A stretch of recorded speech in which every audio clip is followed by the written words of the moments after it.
दोस्तों आज की इस वीडियो में हम बात करेंगे स्कैबिज के बारे में। इसका इलाज क्या है और यह किस कारण होता है, एवरीथिंग आज की इस वीडियो में हम जानेंगे। तो अगर आप हमारे चैनल पर नए हैं तो हमारी वीडियो को लाइक और चैनल को जरूर सब्सक्राइब कीजिएगा। सबसे पहले हम बात कर लेते हैं स्कैबिज किसके कारण होता है। स्कैबिज स्किन में होने वाला एक तरह का इन्फेक्शन पैरासाइट है। एक माइट होता है जो कि 8 पैर वाला होता है, जो कि हमारे स्किन के सरफेस पर आ जाता है।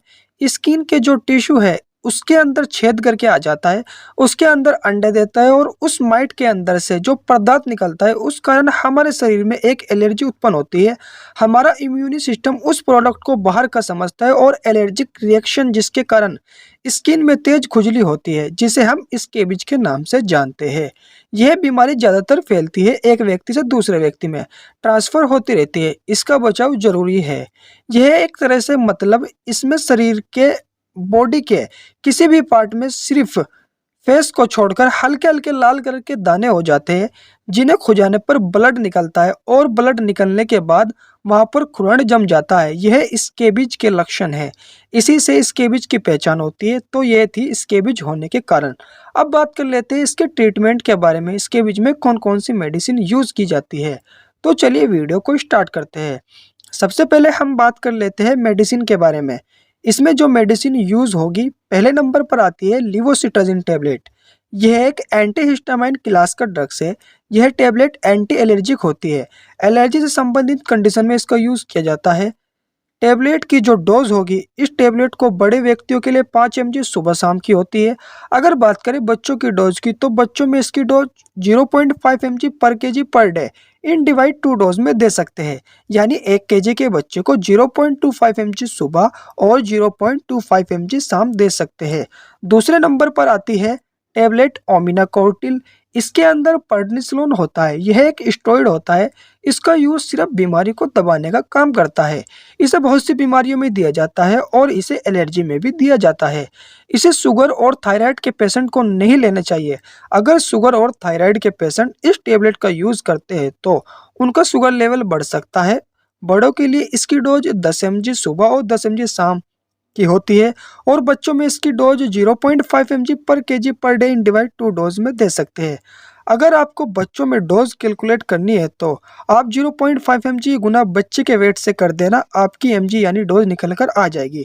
अगर डोज 10 mg निकल कर आती है तो आपको 5 mg सुबह देनी है और 5 mg शाम देनी है। तीसरे नंबर पर आता है कैप्सूल DSR। इसका यूज दिन में एक बार कर सकते हैं। आप खाली पेट भी कर सकते हैं या मेडिसिन के साथ भी ले सकते हैं। इसे लगाने का फायदा यह होता है कि यह जल्दी से टैबलेट का रिएक्शन और गैस से संबंधित कोई भी बीमारी नहीं होने देता। तो अगर आप इस कैप्सूल को लगाते हैं तो इससे आपको फायदा ही होगा, ना कि नुकसान होगा। चौथे नंबर पर जो टैबलेट आती है वह है एट्रेक्स 25 mg। इसके अंदर हाइड्रोक्सीजन होता है। यह भी एक एंटी एलर्जिक मेडिसिन है। इसका यूज चिंता या डिप्रेशन में भी किया जाता है और एलर्जी में भी किया जाता है। इसकी डोज 25 mg की दिन में एक बार यानी कि रात में होती है। यह टैबलेट इसलिए लगाई जाती है क्योंकि ज़्यादातर स्कैबिज के अंदर रात के टाइम खुजली ज़्यादा होती है, तो उस खुजली को रोकने के लिए हाइड्रोक्सीजन 25 mg टैबलेट का यूज किया जाता है, जिससे कि खुजली आसानी से कंट्रोल हो जाती है और रात में परेशानी नहीं होती। 5वें नंबर पर जो मेडिसिन आती है यह सबसे महत्वपूर्ण मेडिसिन है। इस टैबलेट का नाम वर्मेक्ट है। इसके अंदर आइवरमेक्टिन 12 mg होता है। इसका यूज परजीवी संक्रमण को खत्म करने के लिए किया जाता है। तो यह टैबलेट जो हमारे बॉडी के अंदर माइट्स या पैरासाइट मौजूद होते हैं उनको खत्म करने में काफ़ी लाभदायक है। यह अंदर से उन कीटाणुओं को खत्म करती है जिसके कारण स्किन के ऊपर इन्फेक्शन हो जाता है। या आप यह भी समझ सकते हैं कि स्कैबिज को खत्म करने के लिए इस टैबलेट की महत्वपूर्ण भूमिका है। बाकी जो टैबलेट है वह इसलिए दी जाती है ताकि बीमारी को जल्दी से जल्दी कंट्रोल किया जा सके। अगर बात करें इसकी डोज की तो इसकी डोज जो होगी वह अगर किसी पेशेंट की स्थिति ज़्यादा गंभीर है, मतलब उसको ज़्यादा परेशानी है, इस टैबलेट को 3 दिन तक लगातार लेनी होती है। इस टैबलेट को सोते समय दूध के साथ चबाकर खानी होती है।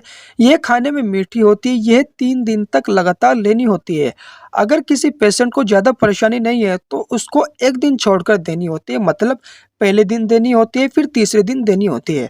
आइवरमेक्टिन को 3 दिन ही देनी होती है, बाकी जो मेडिसिन है वह लगभग 10 से 15 दिन लगातार खानी होती है। अगर बात करें बच्चों में तो बच्चों के लिए सिरप आता है। अगर कोई चाइल्ड 2 साल से नीचे का है तो उसको आइवरमेक्टिन सिरप 5 ml दूध के साथ देना होता है। अगर चाइल्ड की एज 2 साल से ऊपर की है तो यानी कि कम से कम 3 साल का तो होना ही चाहिए, तो उसको 10 ml रात को दूध के साथ देना है। यह सिरप आपको एबीडी नाम से भी मिल जाता है। इसके अंदर एल्बेंडाजोल भी होता है। एल्बेंडाजोल जो होती है वह कीड़ों को मारने का काम करती है और एल्बेंडाजोल विषैले पदार्थों को खत्म करने का भी काम करती है। तो इस सिरप का यूज स्केबिस के अंदर भी किया जाता है। अब छठे नंबर पर जो आती है वह है लोशन। लोशन का नाम है स्केबीगार्ड। इसके अंदर परमेथ्रिन होता है।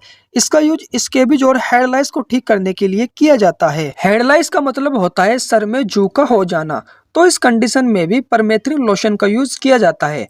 अगर बात करें इसको अप्लाई करने का जो तरीका है वह है, इस लोशन को पहले तो आपको एक प्याली में सारा उलट लेना है, फिर उसके अंदर गोले का तेल थोड़ा डालना होता है, फिर इसको गर्दन से नीचे नीचे सिर्फ फेस को छोड़कर पूरी बॉडी पर रात के टाइम हल्के हल्के हाथ से लगाना होता है। यह लगभग बॉडी पर 8 घंटे तक लगा रहना चाहिए और ध्यान यहाँ देना है कि फेस पर तो बिल्कुल भी नहीं लगाना है और सुबह के टाइम हल्के गुनगुने पानी से नहा लेना है। और जब आप टॉवेल का इस्तेमाल करें तो बहुत ही हल्के हाथ से टॉवेल से साफ करना है, ना कि ज़्यादा टाइट से। और नए कपड़े पहन लेने हैं और जो पुराने कपड़े हैं उनको गुनगुने पानी से धोना होता है। अगर बात करें इस मेडिसिन को लेते समय कौन कौन सी सावधानियां बरतनी चाहिए, वे है, एक तो आपको रोज डेली कपड़े बदलने हैं, क्योंकि पुराने कपड़ों में कीटाणु लग जाते हैं जिसकी वजह से बीमारी जल्दी से ठीक नहीं हो पाती।